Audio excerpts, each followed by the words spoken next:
Welcome. My name is Natalie Sullivan, and this is a case study for on-course equine nutrition and education and consulting business that I started back in 2020.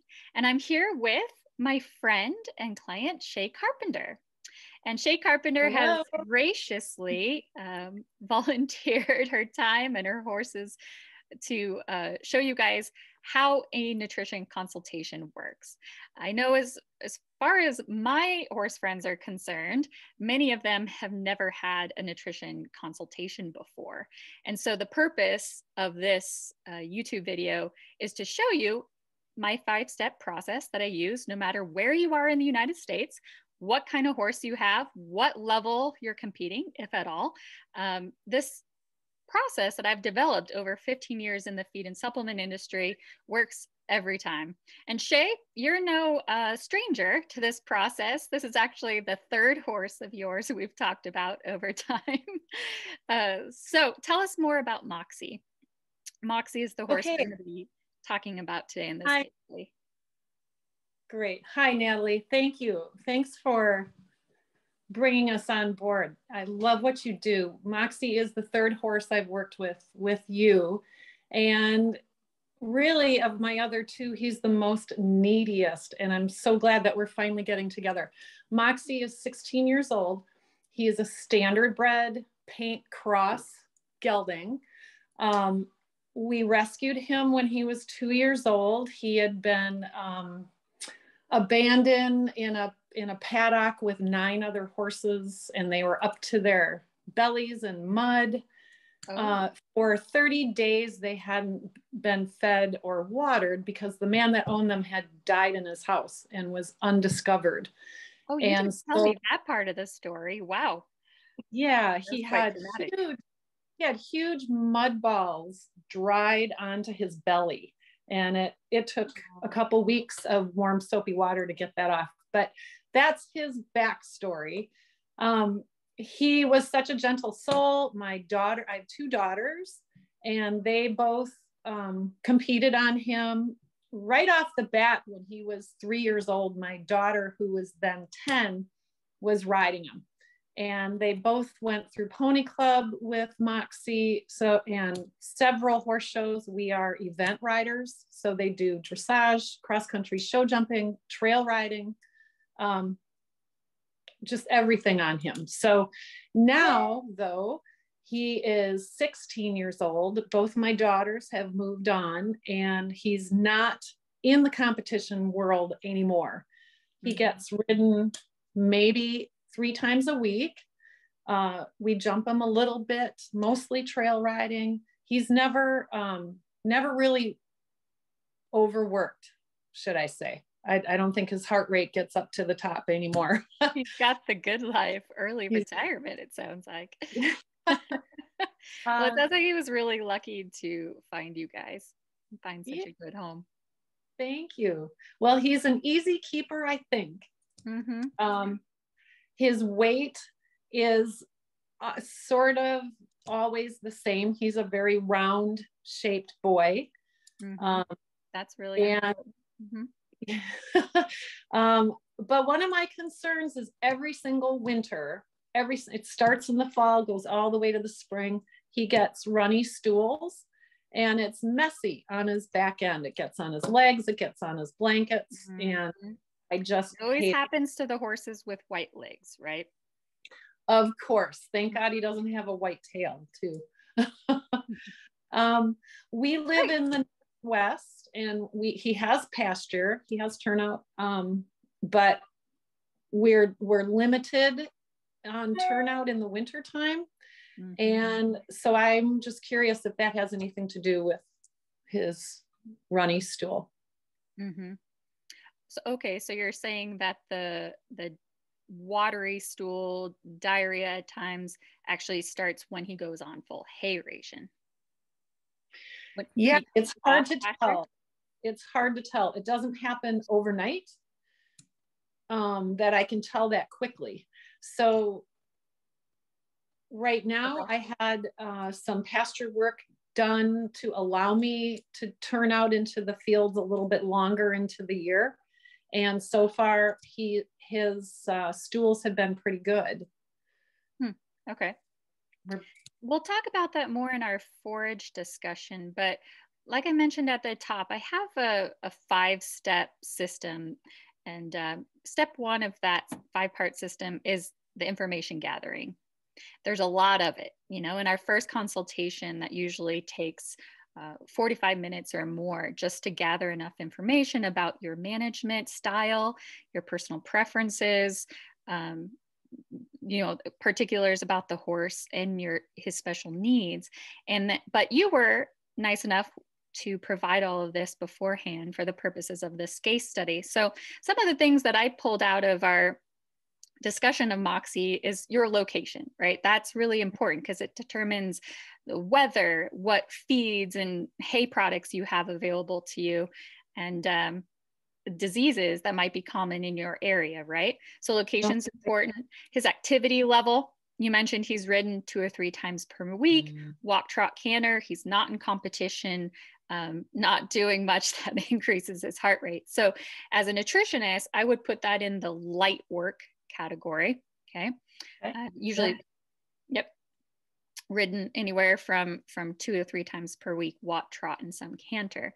And like you mentioned, I'll just reiterate our special concerns with him today that will determine where we go with forage, feed, and supplements is weight management, right?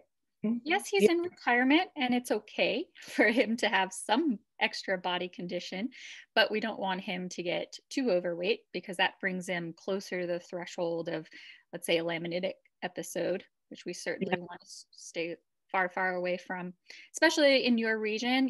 Laminitis is quite endemic in that part of the country, and he might even have some breed predisposition to that. So we want to control his weight. We want to address the manure. Mostly, I don't think soft stools especially is indicative of a dysfunctional gut system, but it's annoying too, right? Sometimes it's the stool. Sometimes it's literally dripping, just dripping. And maybe his stool isn't so bad, but there's some watery discharge that follows. Is that a daily occurrence or weekly, or? I would say daily. Daily. Okay. Daily when it kicks into gear. I think right now he's not quite on his winter body program. I don't know how to say. He's just showing me signs of it now, but in the past, we've had him for 14 years. It's been consistent every winter. It just hasn't hit yet. Mm-hmm. Mm-hmm. Okay. Well, and it also makes me feel better that it's normal for him too, right? It's not unusual, which tells me there's something about his system. It could simply be there's more water in the grass, You live in Pacific Northwest, you're almost literally a rainforest, right? And so with every bite of pasture grass, he's consuming more water, and that could create an abundance of water in his stool. Those are things I certainly have ideas for you to address that, but we just don't know for sure. But it makes me feel better that it's normal for him. Yeah. That happens every year. And the last person mentioned that my vet, I think every single year I call him and I bring the topic up, and he says, actually, it's really common in this area. And he has never raised a red flag to me. Yep. And actually, I just called him about a week ago to see if there's something different I should be doing. And he said, and he knew I had this consultation with you. Okay. And he also recommended, why don't you follow through with any changes to your feed, and then get back to me later after you have had to watch him. I'm really glad you said that, and that you talked to your vet about it. And I'm going to echo his sentiment. Again, like your veterinarian, softer stools and water discharge, again, if it's normal for the horse, doesn't concern me too much. But I don't think it's a symptom of any one particular disease or that his gut is dysfunctional in any way, but we can experiment with some forage and feed options. So okay. Awesome that your vet's on board and can follow through with this with you. And then the last concern you had was that due to the environment and the weather conditions in the Pacific Northwest, there's just no turnout possible in several months of the winter. Otherwise, you completely destroy your fields, right? So we want to, there's a few things that come along with that. With confinement, we want to promote our horses' digestive health by allowing them to chew forages, long stem, fibrous forages as many hours a day as possible. It's a little tough with him because we don't want him to get obese doing so. Right. And also provide some enrichment, right? Some mental stimulation, whether that be things to chew on outside of hay or toys or just utilizing slow feed hay nets. We've got some options that we'll discuss during the forage bit. Okay. But the very first step in deciding the perfect diet for your horse is taking all of this information that you're giving me. His activity level, his age, his overall health, his forage options available to you. And the very first thing I do is decide if your horse, I'm going to put your horse in one of three categories. Either he needs to lose weight, stay the same, or gain weight. And that answer, it sounds really simple. Like, I think we all look out our window at our horses and can determine which category they fall into. But deciding which one of those categories he falls into is going to determine what feed, forage, and supplement products are going to be appropriate, right? The answer to this question starts us down an entire path of different hay options, different feed products. It determines which category of feed or supplements are appropriate. So I really don't want to jump past this. I feel like nutritionists are constantly harping on, know your horse's weight, know your body condition score. And people are like, yeah. Like, yeah, my horse is fat. Yeah, my horse is skinny. But answering this question is going to lead us down the right path. So looking at this picture, tell me, is this a current photo of Moxie normal for him? Is this body weight normal? You said he came up at around 1,190 pounds. Yep. He's when he was competing, no, this was not normal. Yeah. He's not in his bikini body anymore. And he always does have a little dirt patch on the white of his shoulder. That's always there. Yes, he's looking normal right now. I took this picture yesterday. Great.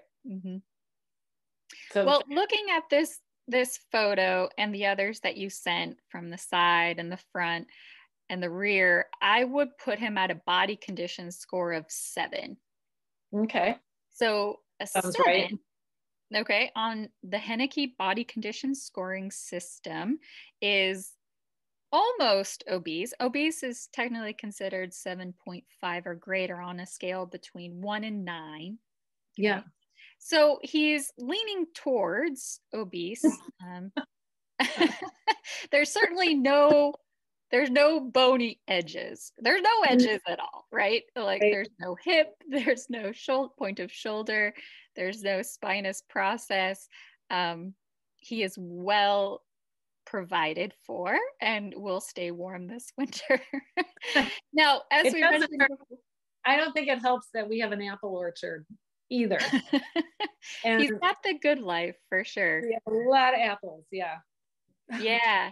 And like I mentioned before, there's not a lot of risk for this horse being overweight. It's not the same as humans being overweight, except the reality of laminitis or foundering is very real in your region due to the weather and the nature of the grasses there. I think is a big part of it. And, you know, there could be some physiological and there could be some genetic predispositions due to his breed and his body type that could promote it. And you know me, I've worked with a lot of metabolic horses, and if there's any risk at all for laminitis, I really want to prevent that in as many ways as possible. And body condition is really the number one way that we can back our horses away from the cliff that is laminitis. It's the first step. So I would say even if we could just get half a body condition score off of him, which would be somewhere about 30 to 40 pounds is all, we could back him off of that risk slightly. So I am going to put him in the lose weight category rather than the stay same, if you don't mind. That's good. I know. We're going to increase his riding too, I think is big. Oh, perfect. Yeah. Good to know. His exercise. So now that we know what category he's in, as far as caloric needs go, we can move forward with starting to develop our nutrition goals. And because we've talked previously, these came quite naturally to us. We know we want to use FORAGE first decisions to accomplish the things you talked about. Prevent further weight gain, maybe even take a few pounds off. We want to prevent ulcers. That's always a concern. And minimize see if we can experiment to minimize his diarrhea or wet stools. Okay. We're going to, in general, improve his diet by removing some of the high calorie feedstuffs that you're currently feeding, and really focus on his micronutrient intake, because it's those vitamins and minerals that are going to add the greatest benefit to his overall health, his hoof, his skin, his coat, his immunity. Those micronutrients are priority for this horse. And you mentioned to me earlier that simplification is really important to you. It's also very important to me, so I can respect that. And then because I've done this so many times and punched the numbers literally thousands of times, I know that when we get really efficient and simplify the diet and really focus on the necessary nutrients, we actually almost always cut costs by doing that. So it is true that a diet can be both efficient and simple and also less expensive. I think and you've done that. You've done that for me with my other two horses. You don't see it in your delivery here, but I sent you a picture of my feed room, and it had a big countertop on it because I thought I really needed that space for all the supplements and things I was feeding. And since you and I met last spring, I have wiped that countertop clean. So you're right. You have so far. Makes me so happy. So happy. Because I really feel like it's the norm that horse owners, we just assume, I think because we're bombarded by feed and supplement marketing, that complex means better, right?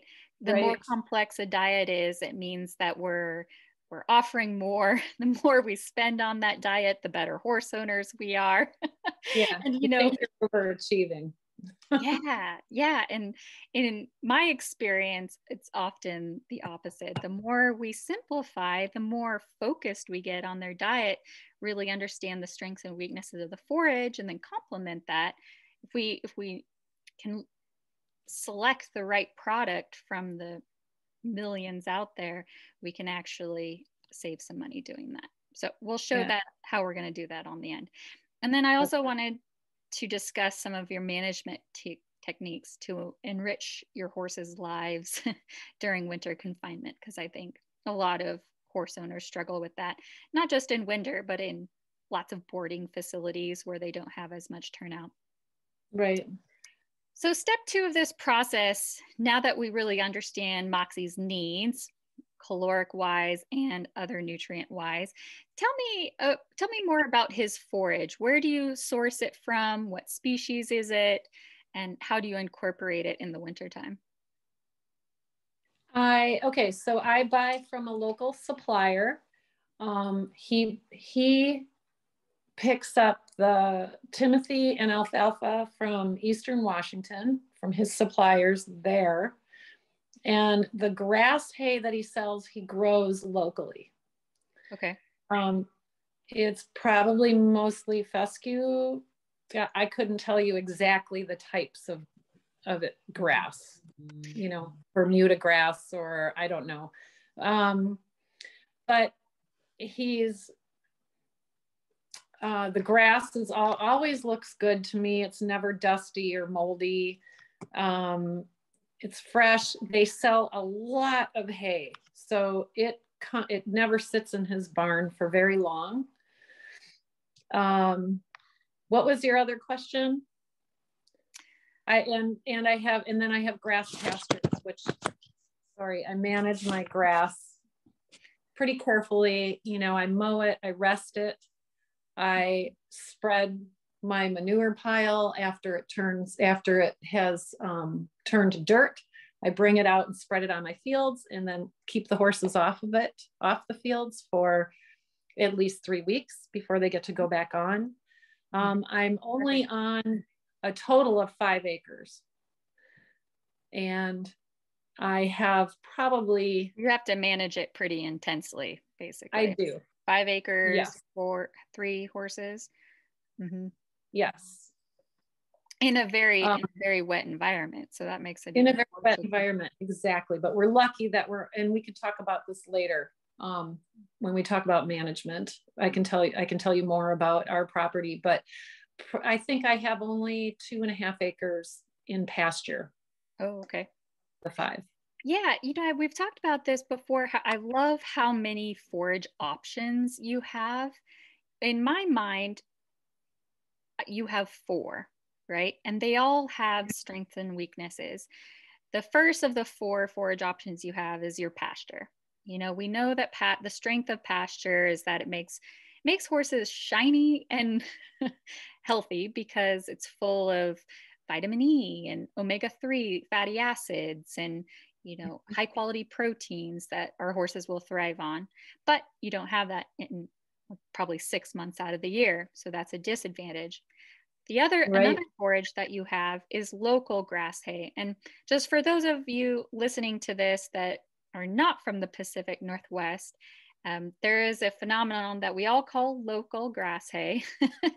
And everybody kind of intuitively knows what that means if they live in the Pacific Northwest. But to me, as a nutritionist, what the common thread with most local grass hays in the Pacific Northwest is that it's relatively low in calories.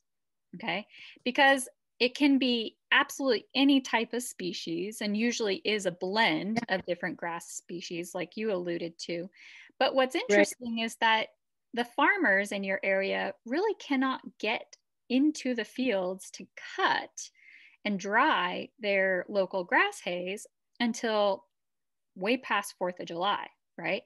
And what that implies is that the forage is quite mature at harvest, which with that maturity comes lower digestibility.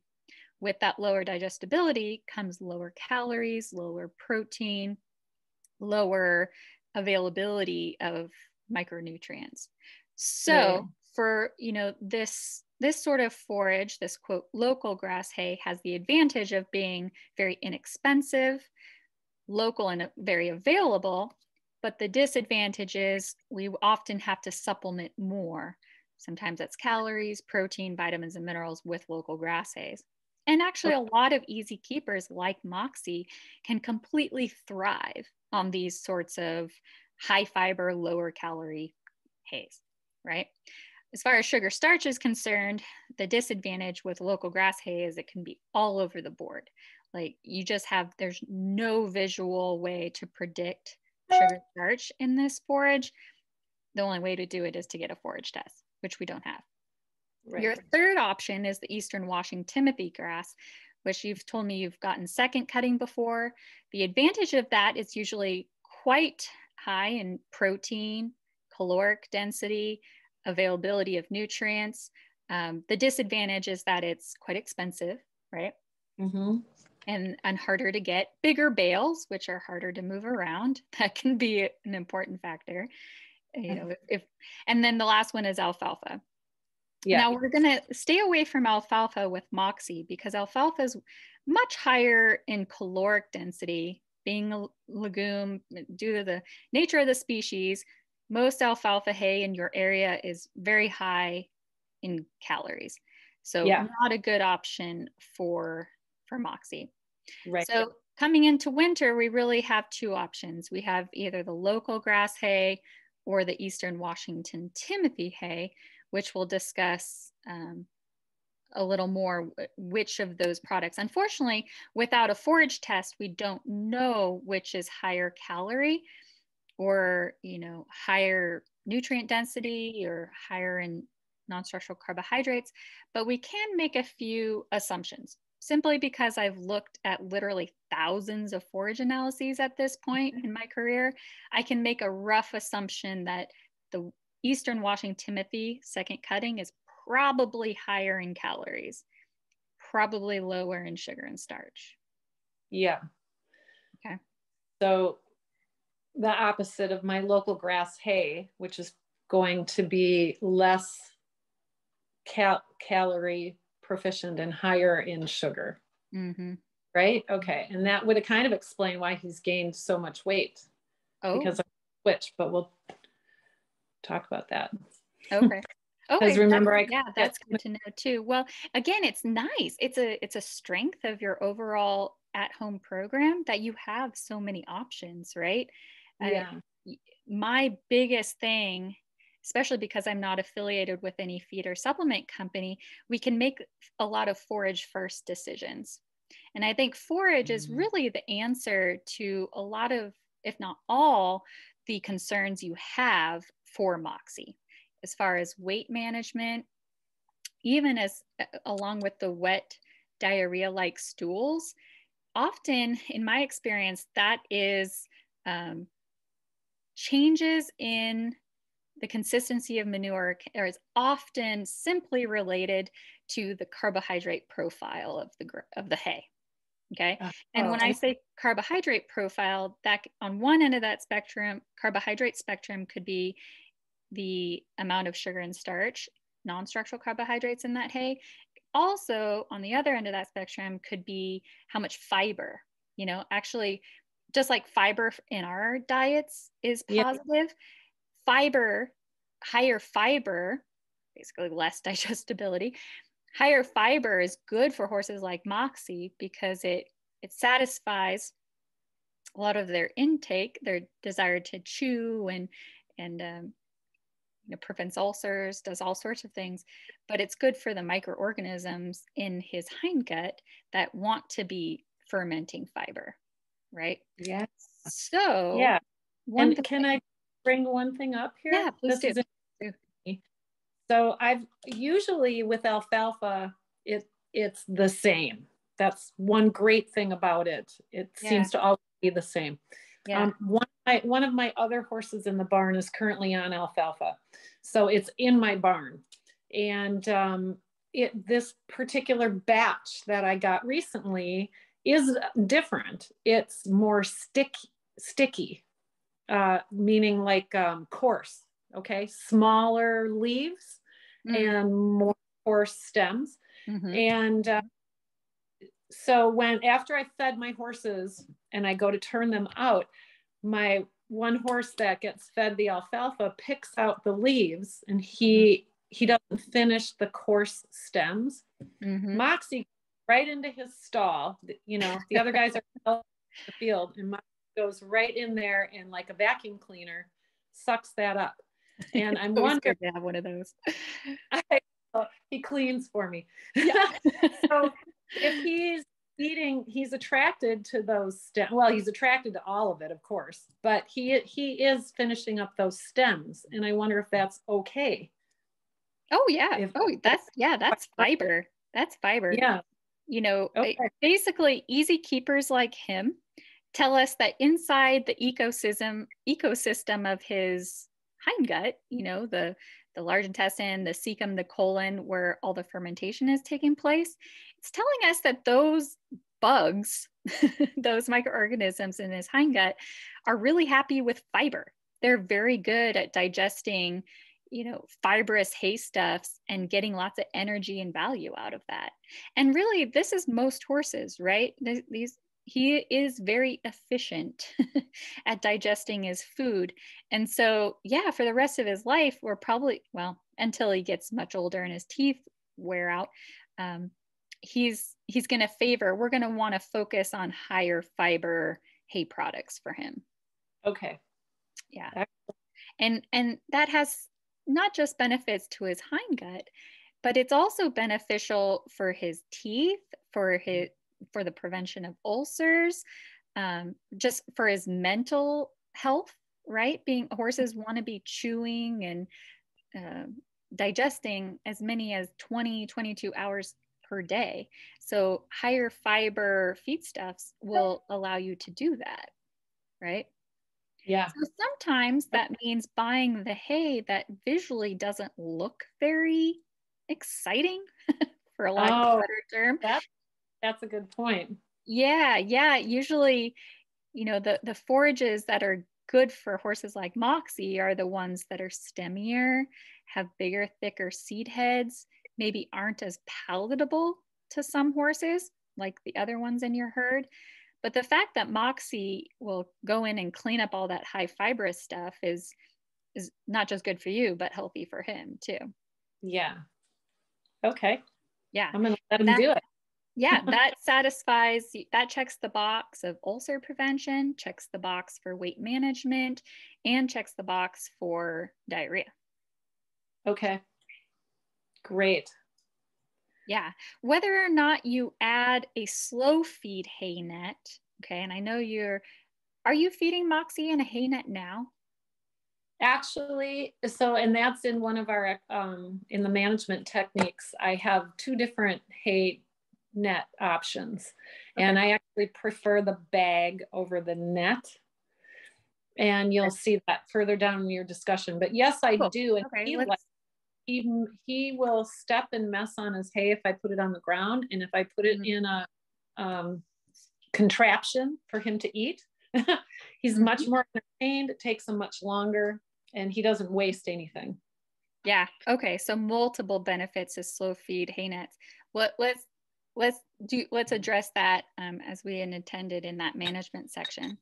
Okay. So considering that we have Eastern Washington Timothy hay and local grass hay available, we can make some rough guesstimates as to their nutritive qualities. And so with that, and again, that's simply because I've looked at thousands of these forage analyses over time. Ideally, we'd have a forage test, right? Ideally, I'd send you a forage testing packet as a client and step you through that process of getting your own forage test done. But having seen so many of these types of forages, I'm going to go ahead and make some pretty confident guesses as to what either forage is lacking as protein, vitamins, and minerals. Kind of the next step in this whole process is to give our horses what our forage cannot, right? The only reason to feed our horses more than hay or pasture is to provide nutrients that those forages cannot, right?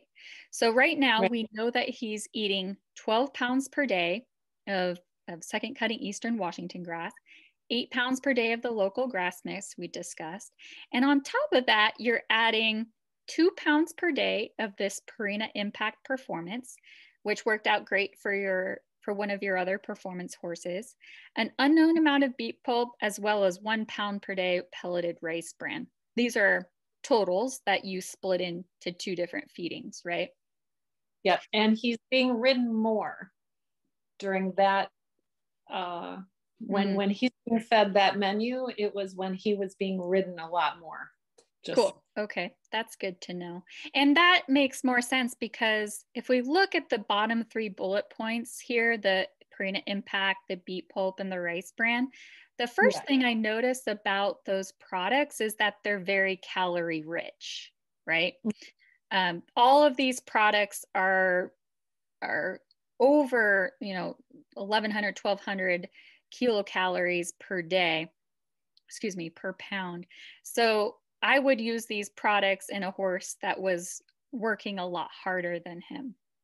Now, here is a very common mistake. I love this example because I see it over and over and over again in the horse owners that I help. What we're seeing here is very high caloric density in the feed products, but not a lot of vitamin mineral concentration. Okay. So we mentioned earlier that the strength of his forage program, his hay and pasture diet, it's that it's providing all the calories he needs, right? We do not need our feeds and supplements to provide more calories, right? Okay. Instead, what we need our feeds and supplements to provide for Moxie are micronutrients, mostly vitamins, mostly minerals, especially in our region, zinc, copper, and selenium. Okay, selenium's one we all hear a lot about, but zinc and copper are just as important for overall health for a gazillion different reasons. But unfortunately, this diet right here with the Purina Impact Performance Beet Pulp and Rice brand is relatively low in vitamin mineral concentration. Okay. And the reason I say that is because the Purina Impact Performance has been designed by a nutritionist to be fed at roughly 6 to 8 pounds per day for a horse like Moxie. Okay. Now, I'm sure nobody listening to this can imagine Moxie eating 6 pounds per day of Purina Impact Performance, right? Of any such perfume. He could envision it, but we know intuitively that that's not right for him, right? So what that tells us is that's not the right feed category for Moxie. Instead, we need to basically throw out all these calorie-rich products and replace it with more vitamin mineral rich, maybe even some protein rich products out there. Okay. So we've talked about this before that I'm a huge fan of ration balancers. The Purina Enrich, also in your feed room, is a good example of a ration balancer because almost by definition, ration balancers are designed by nutritionists to be fed only 1 to 2 pounds per day for a horse of Moxie's size. And they are very, very concentrated with vitamins, minerals, even some amino acids, aka proteins. And depending on the brand, they can be very rich in pre and probiotics and other digestive aid technology. So let's discuss some ration balancer options for you. Okay. And I want to intersect for 1 second, and I think that you need to address this. What scares people off, and you and I have had this discussion, people don't really understand what the percent of protein in a bag actually means. And what can scare people off of the Enrich is the high protein levels that we're not used to seeing in our regular bags of grain. And so, but that's why I trust in you to explain all this, and so that I understand. So I am feeding Enrich now to my other 2 horses that have gone through your program, and I can do it confidently because I know I have the balance right. Yeah. But you're so right. You're so right. A lot of people are alarmed by the 30% protein, or excuse me, in the Purina Enrich, there's 32% protein. But what you're getting at is that it's not the percentage that's important. It's actually the grams per day that is important. And unfortunately, that does take a little math. It takes 2 things. It takes a calculator, and it also takes understanding the feeding directions of the bag. So in my course, the very first lecture, I teach my #1 gold nugget. Natalie's 11th commandment, as I call it sometimes, is to always read the feed label backwards. And implicit in that is the fact that the feeding directions are the most important part of any product. So as I mentioned earlier, the Impact Professional Performance was designed to be fed around 6 pounds per day, whereas the Enrich is designed to be fed at 1. So when you take that 1 pound per day at 32% protein, you know, that's, we convert 1 pound of protein is 454 grams. And then we multiply that by 0.32 to get the amount of grams. Most ration balancers are going to be providing somewhere around 200 grams per day of protein to a horse that needs over 800. Okay. That is so important. So important. Yep. Thank you. Yeah. Yeah. So by adding just 200 grams per day, and granted, we get the same grams of protein from the 6 pounds per day of the Impact, right? But the Impact Professional is only 14% protein as opposed to 32, but it's designed to be fed at much higher amounts. So kind of confusing math if you don't do it all every day, but you're absolutely right. 32% crude protein when you only feed 1 pound is not as shocking as it sounds. Yeah. Yeah. Good point. Okay. So the last thing, so what we've decided is we've assessed your horse's need. Calories are not important. We're getting that done with the hay. That's pretty ideal. We want our hay in the perfect situation to provide all the calories our horse needs. We've decided that a ration balancer is a good fit for you because it fits in with the other horses in your herd. It's very simple, easy peasy. You know, your children and your husband can feed your horses when you leave to go on vacation, which is important, right? I mean, all these little things matter. So let's talk real quick about the type of ration balancer, because I actually have a little surprise for you in that I think there's a new product on the market that you might be interested in. Okay. Now, I want to start by saying I don't always recommend Purina brand, but we chose it for you due to the availability in your area, right there at your local feed store. It's one of the lesser expensive ration balancers, and your horses don't need a lot of the digestive aid technology that's available in other products, right? So we found that the Purina brand works well for you. With that being said, Purina has a new product called Omega Match, okay? Came out within the last year. And one thing that I really like about the Purina Omega Match is that it's a ration balancer, but it's very unique, very, very unique in that it's very high in omega-3s, okay? Very high in omega-3s, which your horse mostly gets from pasture, okay?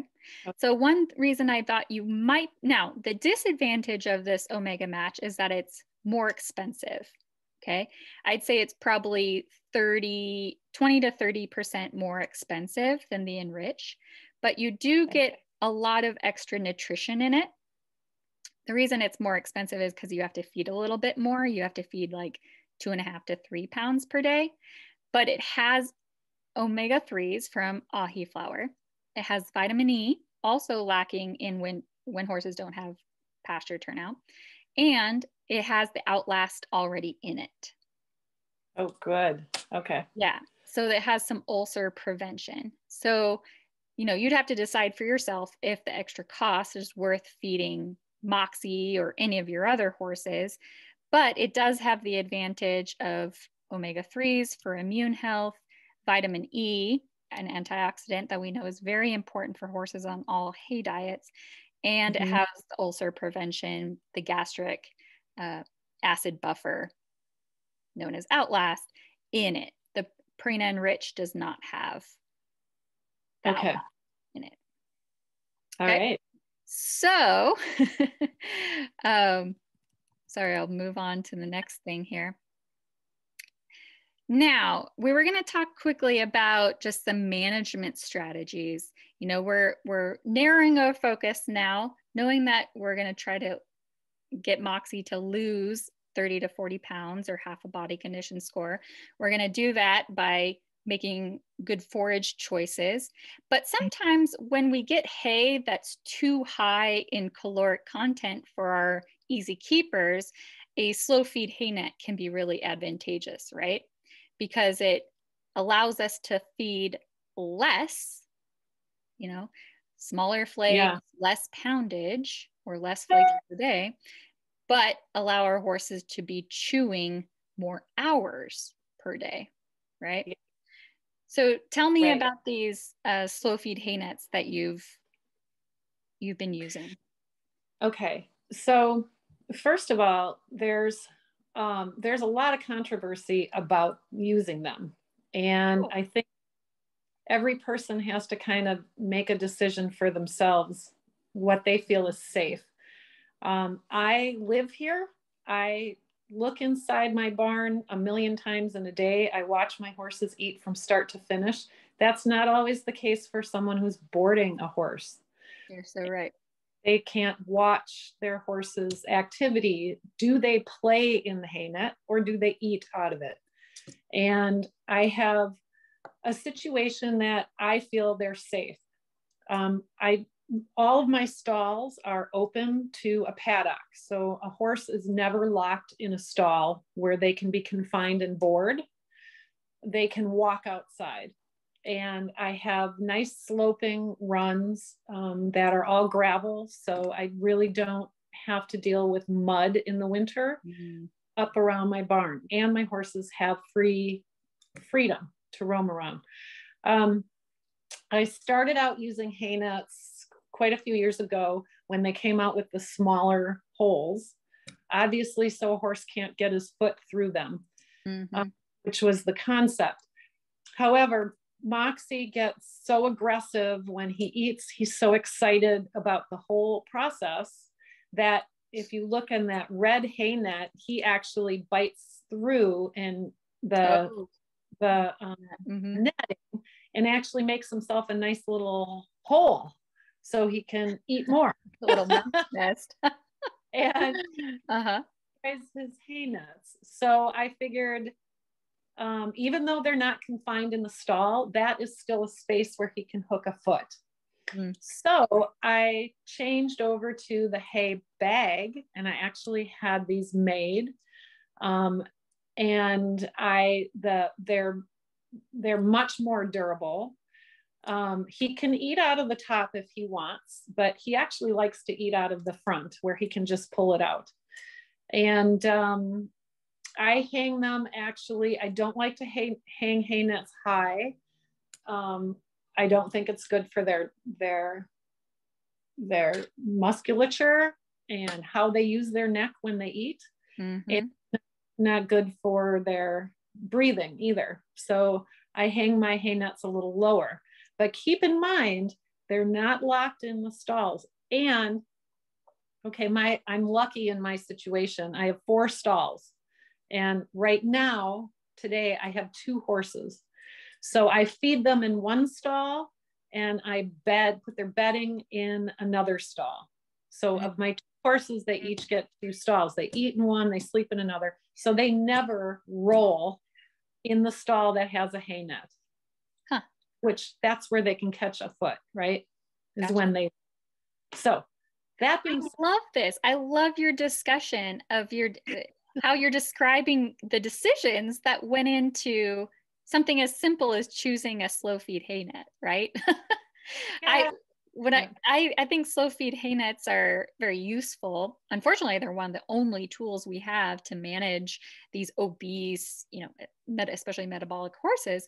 But as you're getting to, there's a lot of options out there. I've seen products online calling themselves slow feeders that have anywhere from 2.5-inch holes all the way down to 3/4 of an inch hole. So, and there's ones that hang, there's ones that laying on the ground, there's different materials. And I love how you're describing all these decisions that went into just choosing which one works for you, right? Yeah. That's so important. What works for your own individual situation. Yeah. Well, you want to get it right. you know, we're always about efficiency. When I talk to you, it's cost effectiveness and efficiency that is important to me. Mm-hmm. And I'll tell you, I save a lot of money on shavings by having 2 separate stalls. Oh, sure. But yeah.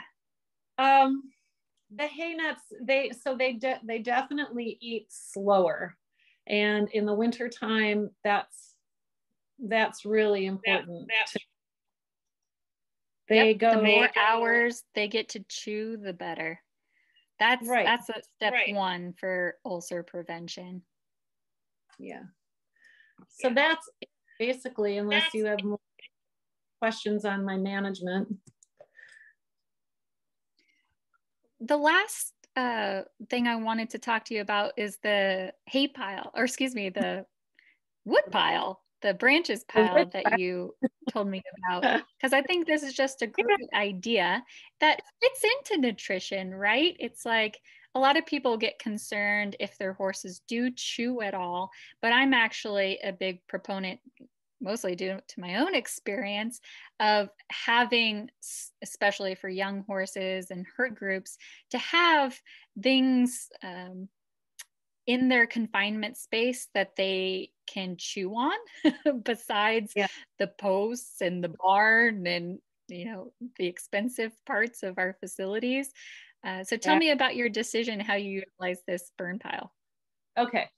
So this came to me because I have a dear friend who lives down the road. She has this horses and beautiful wood fencing in their confinement area.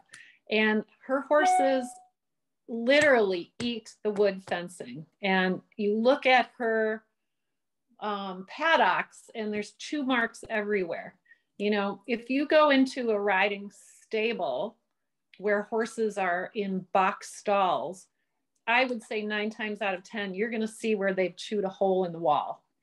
And this just always was curious to me. And we happen to have an apple orchard that my husband has to prune every winter. And we get just a huge amount of twigs and branches from that orchard. And I didn't really know where to put it. I was just kind of sticking it in this large paddock area that I have, thinking the horses could keep themselves busy with it.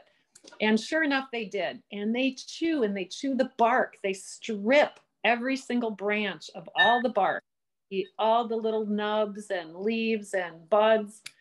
And they're happy to play out there. One horse will paw in it, and they have access to it all the way around. So they can't really fight over it. A horse can always get away.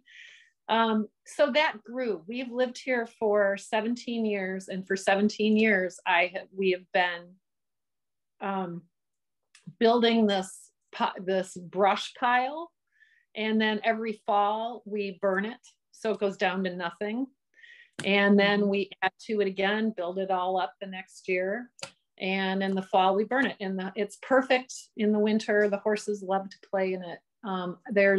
I have my certain rules. There's no boards with nails allowed in here. No garbage, no plastic, nothing. It's no just noxious weeds or poisonous plants. Right. Right. Maybe the Christmas tree. Yeah, I think this is great. And it's a good example of where we often end up going with nutrition consultations. You know, honestly, for me, the nutrition part is easy. We can identify strengths and weaknesses of the diet quite quickly and develop a really good balanced nutrition plan that fits for you. But where it gets really fun is when we talk about these other factors that add to our horses' overall health, mentally and physically, right?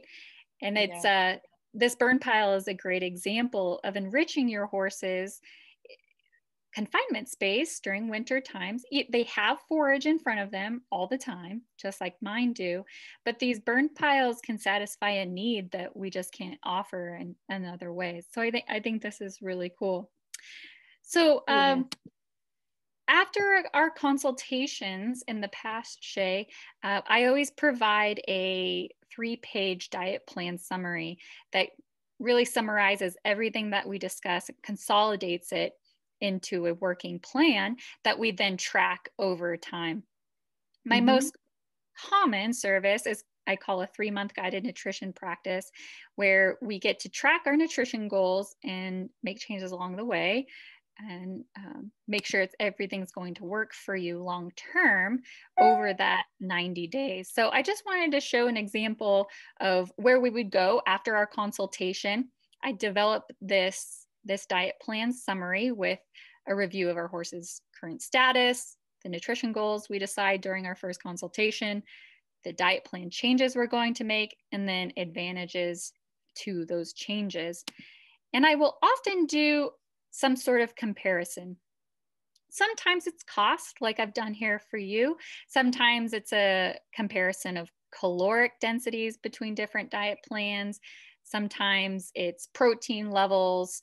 It could be just about anything. But I love doing these cost comparisons because it's really quite something when you see how this efficiency, really getting focused and targeted in our diet program, can save you a lot of money throughout the year, right? I mean, this is a horse show entry fee right here, right?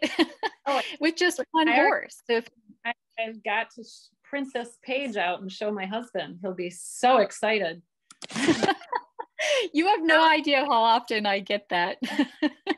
Everybody says, I'm going to show this to my husband. But I tell him that it's a horse show entry because he knows how many of those I do. He doesn't need to know it.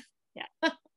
It'll go towards your vacation on a sunny beach somewhere. There you go. Yeah. Great. Well, thank you again so much for taking the time to show how my 5-step process works.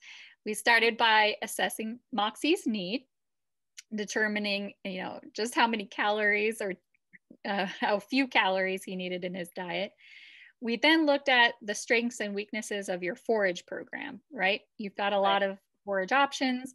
We decided which one was best to move forward with this winter, but then understanding the weaknesses of that forage, we could really quickly go towards a feed and supplement category that worked for you, that satisfied all of Moxie's needs, as well as checked all of your boxes too, for simplicity, availability, cost, all these things. And then we considered other management strategies around forage and confinement that improve your horse's overall health and well-being, because that's part of it, I think. And then finally, the last step is to summarize it all and track it over time with the 90-day or 3-month guided nutrition practice. So I hope this helps anyone who has never had a nutrition consultation before to understand how it works. And Shay, I'll send this diet plan summary off to you. Thank you. Thank you, Natalie. You're so helpful.